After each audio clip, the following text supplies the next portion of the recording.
বাংলাদেশের রাজনীতির এক গুরুত্বপূর্ণ মুখ খালেদা জিয়া বর্তমান হাসপাতালে ভর্তি।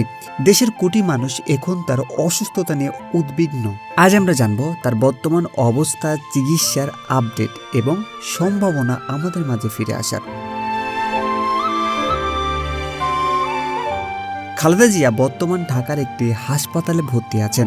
বয়স প্রায় ৮০ এবং তার শরীরে একাধিক দীর্ঘমেয়াদী রোগ রয়েছে: ফুসফুস, হৃদয়, কিডনি, লিভার এবং ডায়াবেটিস।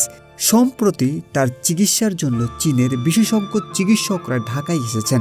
চিকিৎসকরা জানিয়েছেন তিনি কিছুটা সাড়া দিচ্ছেন এবং বর্তমানে চিকিৎসাধীন আছেন। এখন প্রশ্ন হচ্ছে, তিনি কি সম্পূর্ণ সুস্থ হয়ে আমাদের মাঝে ফিরবেন? সত্যি বলতে এখনো নিশ্চিত বলা সম্ভব নয়। বয়স এবং জটিল রোগগুলো চিকিৎসার প্রক্রিয়াকে ধীর করে দিচ্ছে, তবে চীনের বিশেষজ্ঞ চিকিৎসকরা উপস্থিত হওয়ায় তার সুস্থ হওয়ার সম্ভাবনা বেড়েছে। ধৈর্য এবং চিকিৎসা অব্যাহত থাকলে ধাপে ধাপে সুস্থ হওয়ার সম্ভাবনা রয়েছে। এই মুহূর্তে আমাদের জন্য সবচেয়ে গুরুত্বপূর্ণ হলো ধৈর্য ধরে খবরের আপডেট ফলো করা।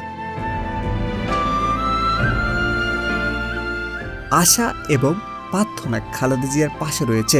তিনি ধীরে হলেও যদি সাড়া দেন, আমরা সবাই একত্রে তার জন্য আশা রাখি। লাইক, শেয়ার এবং সাবস্ক্রাইব করতে ভুলবেন না। ধন্যবাদ।